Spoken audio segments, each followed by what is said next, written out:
So how long have you guys lived here? We moved in December. I can't remember, somewhere in the middle of December. Okay. Not too long. Yeah. So it's been about 3 months, and just getting started on fixing it up. We just barely gotten the furniture moved in how we liked it, and got my fish tank set up, and we were starting to work on the backyard. It was starting to be springtime, and the yard needed a lot of work, especially in the back. And, so we were pulling up old rotted wood and moving rocks out of the way and getting the lawn worked on. And we were looking forward to putting the garden in, and just gotten the grill fired up and put a fire pit in. We were enjoying the fires at night, and and everything can change in a minute. Yeah, evidently one night. So what happened? Well, the young man, Vi's son, who had been living with us in the apartment, who we thought was going to move in with his friends who he worked with, came to live with us at Christmas time when his other brother Chad came into town. So the both of them stayed here, and when Chad went back to his place in Murfreesboro, Casey never left. And Casey really didn't have anywhere to go. Casey didn't have a job. Casey wasn't really even trying to get a job. All he really wanted to do was watch TV, play video games, and go to Epicos and play his Magic the Gathering. I really don't know anything about. So he would come and go at all hours of the night, sleep at all hours of the day. We made a spare bedroom out of an extra room on the side of the house over here, so he could, have a private place to keep his room. And he wouldn't say 2 words to me. How long did you know him? Oh, I've known him for over a year. Probably almost a year and a half.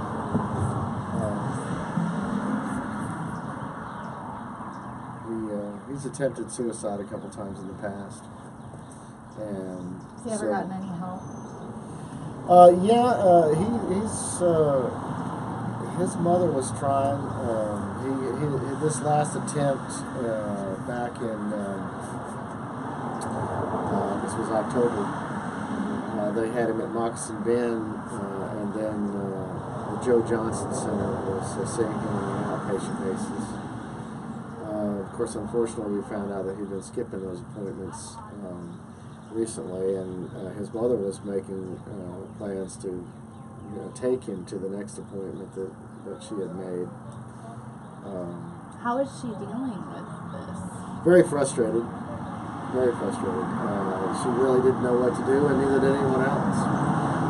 He seemed to be convinced that life wasn't worth living, and that he was, going to commit suicide. Had you ever seen him be violent? No, to his mother? Absolutely not. I may have seen him lash out verbally back at her, if she was getting on his nerves, but never seen it. I'd never known him to have a gun, even know how to shoot a gun, and never, thought he would do anything violent. And of course, the first 2 suicide attempts were with, I think, the first one was with some sort of pills, and the one in October was heroin.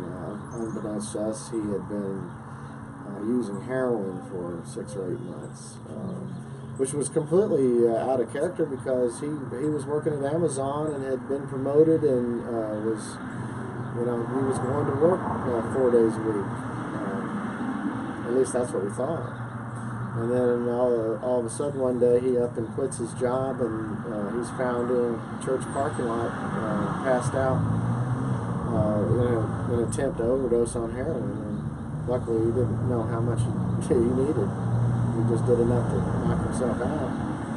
Either that or they got him to Erlanger in time to Narcan him, one or the other. Yeah, when I rolled up on the scene on Sunday morning about 8:15 after I got off work, you know, I saw the police over here, and I stopped, and somebody was getting something out of the trunk of their car, and I asked the guy, I said, "What's going on? I live in this neighborhood," and I went to point over here, and I saw the police tape around my house, and I thought, oh my God, he's finally done it. And then, then to find out that 2 other people were involved is just horrible. How long have you guys been together? Well, I've known Vi for about 2.5 years, and we started dating about 1.5 years ago, I think. So from being not a father, but somebody on the inside of watching this to this horrible point, I mean, what do you think? Well, I had a lot of mixed emotions about the whole thing because, Casey was somebody that I cared about in some capacity, and I felt sorry for her. I knew he was troubled, and, we tried to do as much as we could. A couple of weeks ago, I took his car to be repaired so that he'd be able to drive to his job interviews. I was trying to find some way to get him back on his feet, and I tried to help him. I tried to give his mother some advice as to where he could go, where she could go to get him some counseling. I know the Joe Johnson Center had worked with him, and I had suggested the Lighthouse Counseling Center and possibly some sort of drug rehab for him. Have you ever dealt with anything like this before? Had any experience with trying to help somebody come out of this before something like this? Not particularly, no. Drug Most addiction, people don't, yes. yeah. I could relate to that aspect of it, but the suicide attempts, not particularly, no. That's really something I didn't understand.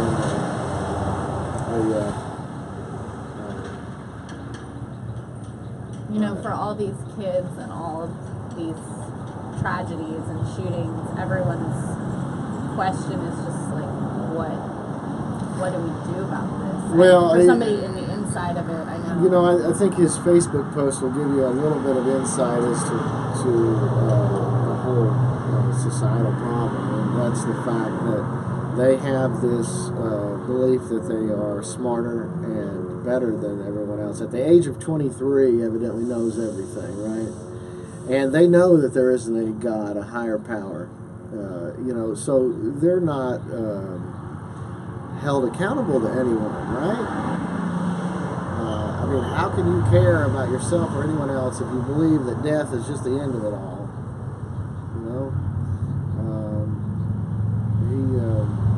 I was sympathetic to him, even though he had killed my girlfriend. I was sympathetic to him because I had tried to help him, and I knew he was a very disturbed individual.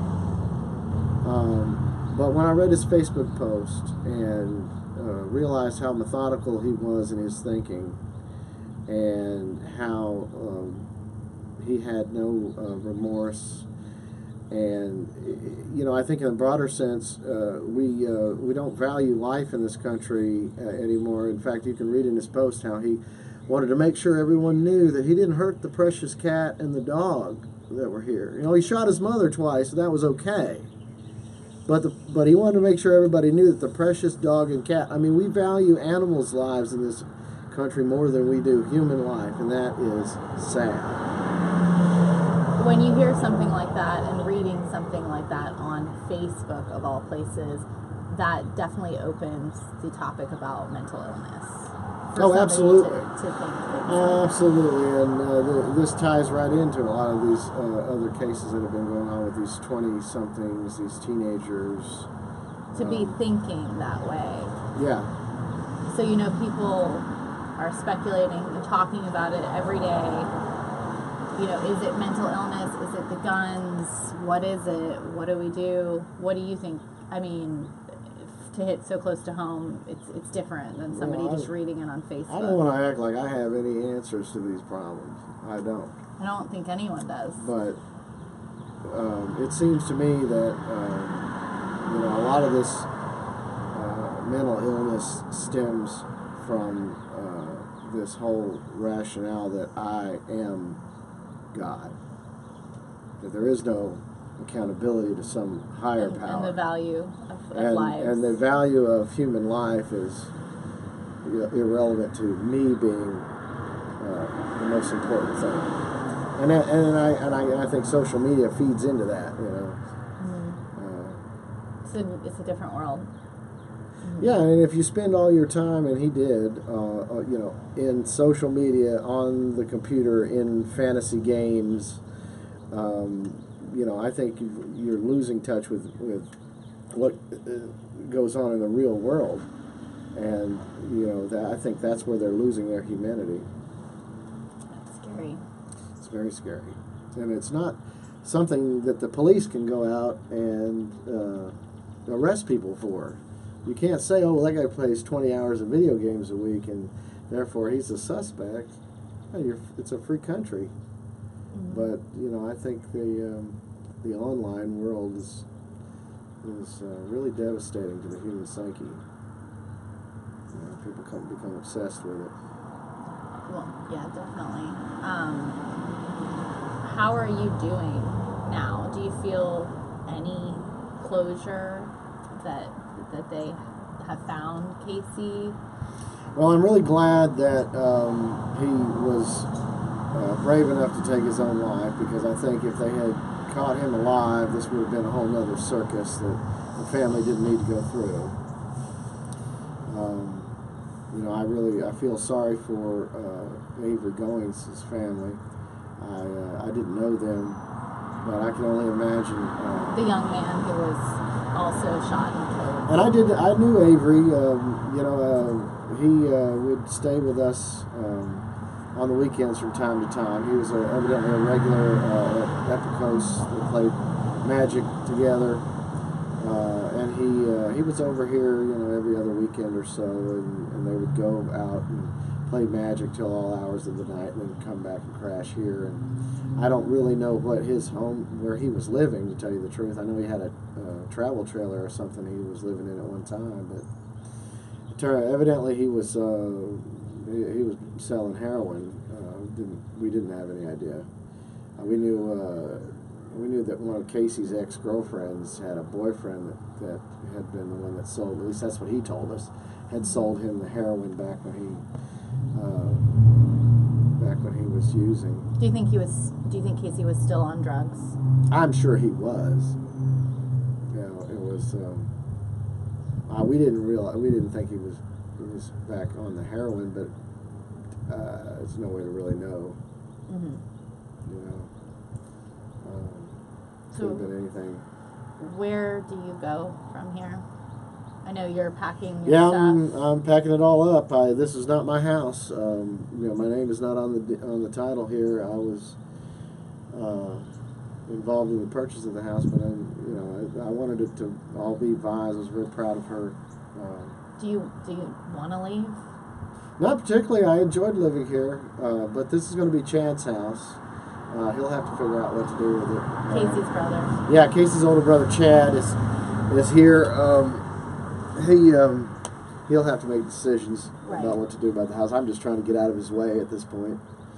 I don't know that I could live here anyway, even though I did enjoy living here, and we had big plans for the place. For your future. I mean, you're dating a year and a half, right? Yes, yeah. Well, I was taking care of my 74-year-old father, who had a heart attack a couple of years ago, and it wasn't until I got him back on his feet that I could move in with Vi. So I'll be moving back with him. I still have my spare bedroom over there where I would crash from time to time. What kind of person was she? I know you spoke with our print reporter about your relationship and what kind of mom she was, but what would you want to tell people watching this about her? Well, I've been overwhelmed with the outpouring of support from her friends. She was just an amazing person. She was always happy, and people always enjoyed being around her. And she had a lot of friends. And I counted on her to be the one to remember all these people, because I'm terrible with people's names. So I was constantly having to jabber and what is their name? You know, I know your face, but I can't remember your name. And she just knew everybody, you know. And it's gonna, the funeral's gonna be packed, I guarantee you. She had a lot of friends. People loved her. Yeah, they had a memorial for her at Bud's last night. She had a lot of friends, the Bud's family, and Where y'all met, right? no, actually we didn't. We met at the Sky Zoo. The band that was playing Saturday night 2.5 years ago was playing at the Sky Zoo. Okay. And I had never seen them play before, but I knew the guys in the band, so I went out to see them, and evidently she was friends with them. So that's how I met her the first time. And then it wasn't until about a year later that we started dating. Good memory. Yeah, it's kind of ironic that the same band was out Saturday night that she went to see. But they're good friends. The guy who lives down here in Belleville, not a mile and a half from here, you know, plays in the band. Danny Kasarek. Is there anything else you want to say? Well, I just wanted everyone to know what a sweet, wonderful person she was, and just everybody loved her. You know, and this is just a horrible tragedy. It was senseless, just senseless. She struggled all her life to keep those boys up. You know, to take care of them. Single mom. Single mom. You know, Chad didn't even move out of the house until he was 28 years old. You know, so her boys were her life pretty much. Yeah, they were always around. And Casey was her baby, you know, and she just loved him to death. And you know, I know there's a lot of people that are angry with him on Facebook for what he said, but you know, she wouldn't have wanted that. She wouldn't have been angry with him. She loved him unconditionally, and she was just so frustrated. She didn't know what to do.